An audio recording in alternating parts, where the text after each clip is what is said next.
Good evening and welcome back to A Place in Space. My name's Tom. It's Tuesday and Greg's gone and got himself a new shiny camera. So we are going to see how this goes.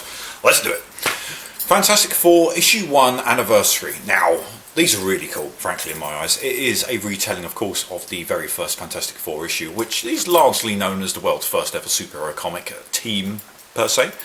Every single page is done by a different Marvel talent, which makes it incredibly cool. It is a retelling page for page of the original issue, of course, but it is very nice to see the modern Marvel group of talent kind of get to flex their muscles, so to speak, on an old school book. Kang the Conqueror is out now on issue 3, which, for my money, and I'll tell you this for nothing, is cooking up a storm. Don't sleep on the smaller Marvel books. We saw it last year with Juggernaut absolutely fly out. We saw it with Taskmaster. It's happening again with Kang, okay? And he's about to become a very, very big deal in the MCU. So if you want yourself some smaller villainy about to go big, don't sleep. You got Batman, Tynion, it's all coming down here. Okay, this is the first take finale. If you're anything like me, you will have been enjoying Tynion's run throughout the last couple of years on Batman. He's come a very long way. If you look at the early days of, Batman Eternal, understudying Scott Snyder, all through where he is now, the man has taken us on an absolute bloody journey. It's been great. Quite excited for that one. We've got the one-shot as well. He's also doing the Secret Files. This one focuses on the gardener, otherwise known as Miss Pamela Isley, to her mother. Christian Ward does the artwork today. Now, if you've never read a Christian Ward book, count yourself kind of lucky because they're mental, and also don't because they're amazing. And he does artwork that looks like that. So if you've never read one by him before, just pick it up. You will not be disappointed. The man's panels are gorgeous. Dark Ages issue 3 is out now. Tom Taylor is kicking up a storm on this one as well. I believe issue 1 and 2 are now fairly hard to find, and Marvel have got second prints on the way, so don't sleep again, because those will disappear. Another second print, and I cannot underestimate or overestimate, either one, choose one, how hot James Tynion is. This is the House of Slaughter number 1, local comic shop day variant, reprinting number 1. Number 1 was only out about 5 weeks ago now, he says off the top of his head. 4 maybe, not sure. Greg's shaking his head behind the camera. We'll find out and put it in the link below. Either way, that's the local comic shop day variant. There's also another second print this week, which I'm going to take a little bit longer to show because the cover by Mr. Mikado is beautiful. There's also a foil logo on that. Hopefully our new shiny camera equipment is picking that up. But either way, when you hold that thing in the flesh, this is beautiful, alright? Very thick cover too. Nice. Primordial brings us back into the world of ongoing comics proper with Mr. Jeff Lemire and Sorrentino. You would have all seen them a couple of years ago when they were doing their Joker Killer Smile variant miniseries on DC Black Label. They're superb when they work together. Even more if you read Gideon Falls. So if you've been missing out on Primordial, we've still got 1 and 2 floating around in stock. Jump right in. You will not be disappointed. Another guy who's risen through the ranks, so to speak, these last few years is one Mr. Ram V.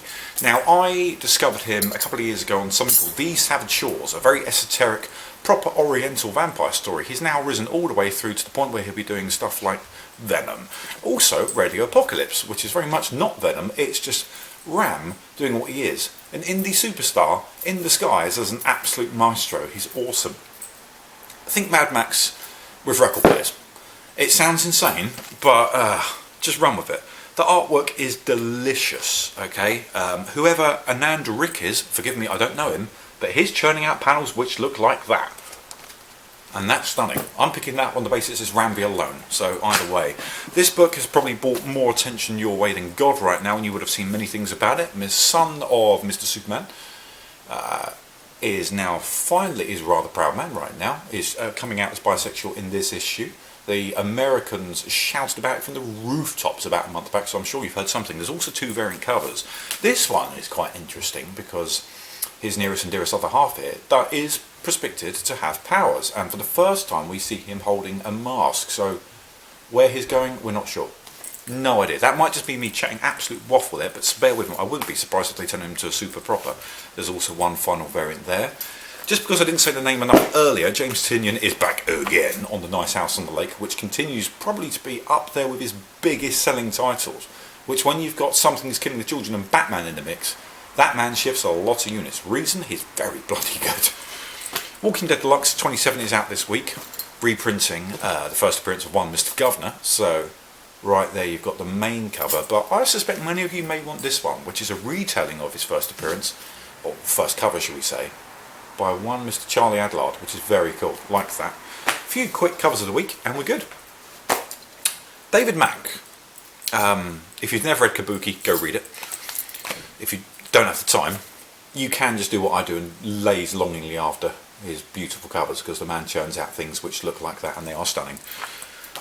This is the final connecting cover on Tynion's run. If you piece it together with the previous one I showed last month, you will end up with a Corker image, which is very pretty. Jock is chiming in. I should have mentioned this earlier. I apologise, I didn't. This is the Watchdogs Adaptation, which is out this week. Quite a few covers. I've just yanked out that one because I love Jock's style. He's got a Batman series coming out very soon as well, by the way. Check that out if you haven't got it and order already, because that'll fly. But love his material. I'm going to go a little bit pin up for just this one here, which is Mr. Linzner. The man does pin-ups like nothing, no one else ever, really. Even J. Scott Campbell, who's the master of pin-up. But Linzner just got that little bit of special painted something extra for me. I love it. But I'm going to go straight back to this one. I showed it earlier. You might be bored again, but Mikado. I'm going to move that a little bit closer and hopefully the focusing is going to show it, because that's just all kinds of beautiful. Alrighty, ladies and gents. See you very soon. See you next week, actually. And if you are popping through London this weekend, it is also London Film and Comic Con on the Friday, Saturday and Sunday. Alright, so if you're around, it'd be awesome to see you there. Catch you in a little bit, folks. Bye-bye.